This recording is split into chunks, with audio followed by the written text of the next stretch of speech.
Okay, this is a typical track care toilet setup on the canning stock route, consisting of a pedestal inside the cabinet here, which drops down into a big 200 litre plastic bucket on a trolley. There's this vinyl skirt that's around here. It's important that that vinyl skirt enclose the plastic box because it stops air rushing up through the toilet and giving you a bit of a surprise. It also stops paper from coming out of the toilet out onto the ground and causing a bit of an embarrassment of litter all around the place. It's a fairly simple procedure to empty the trolley.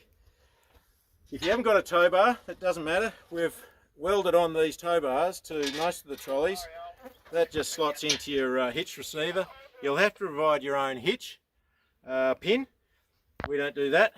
And then obviously just drag the trolley out and put it on there. Just watch that the vinyl slides over the bucket so that it doesn't get caught and get ripped off. That's a precaution to take. Next thing is we've got to go out into the bush about 1 kilometre away, find a very clear open area because we're actually going to set fire to it. So here we are at our dump site. We're about 1 kilometre away at least from the toilet itself. Make sure that the area is clear. There's no flammable materials around the place because we're going to burn this off and we don't want a fire starting and everyone blame track care for the fire.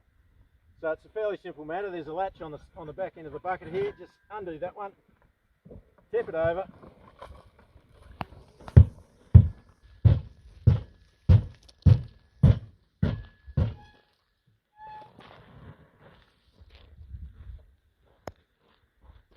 Give it a whack. And obviously get all the stuff out.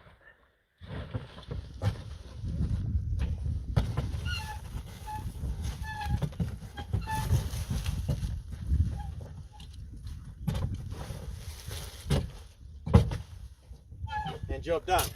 Put the pin back in, drive away, and then we'll set it on. As with all amateur filmmakers, we forgot to do part of the story, but we've now lit up the fire.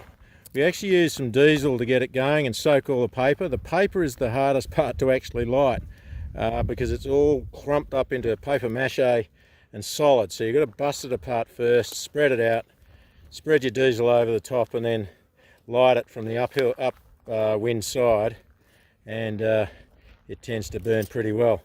There's going to be a fair amount left over here if we don't keep turning it over and getting the paper that's underneath to burn, but we get rid of most of it, which is the main thing.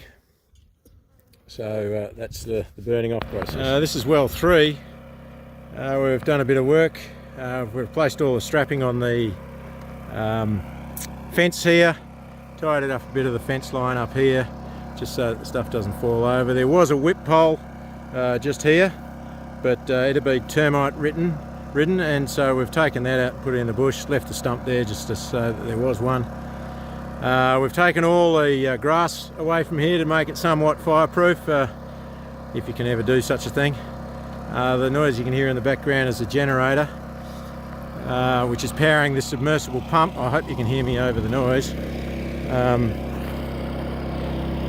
You won't be able to see down there, but it was about 7 metres down.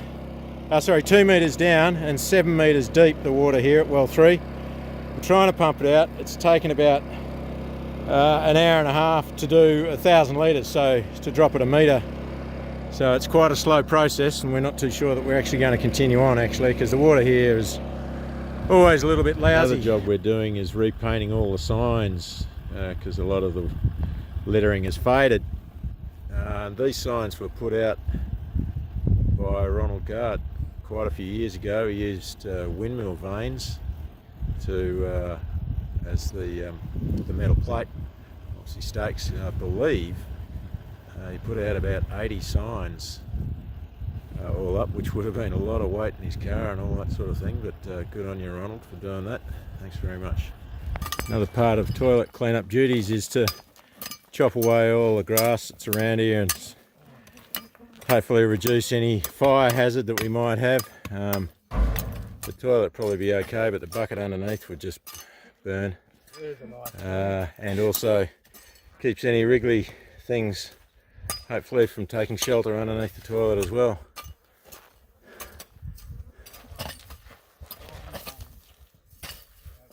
As you can see, a mattock is the best job. So we're at well 6 and just replacing the skirt around the dunny box.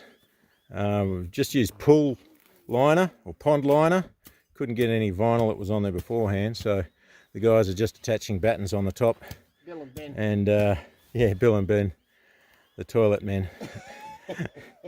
And so hopefully this will work a treat. And here's the finished job, all ready to rock and roll for another 20 years. Here's the crew once again doing a fantastic job cleaning bottle grass from around the toilet just to make it a bit fire safe.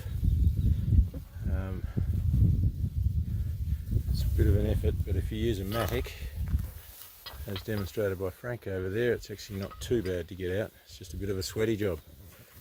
Not bad when you're on the camera. Yeah, the cameraman's got a pretty tough gig. As you can see, we're at Georgia Bore. Last year when we were here, something reptilian had fallen down the bore casing, and there were bits and pieces coming up with the water. So I've been racking my brains as to the solution to this, not knowing the pipe diameters and anything like that. I knew it was a large casing, but didn't have anything specific, so I was thinking about buying PVC pipe and all that sort of stuff, and then I thought, no, the easiest solution is doing this.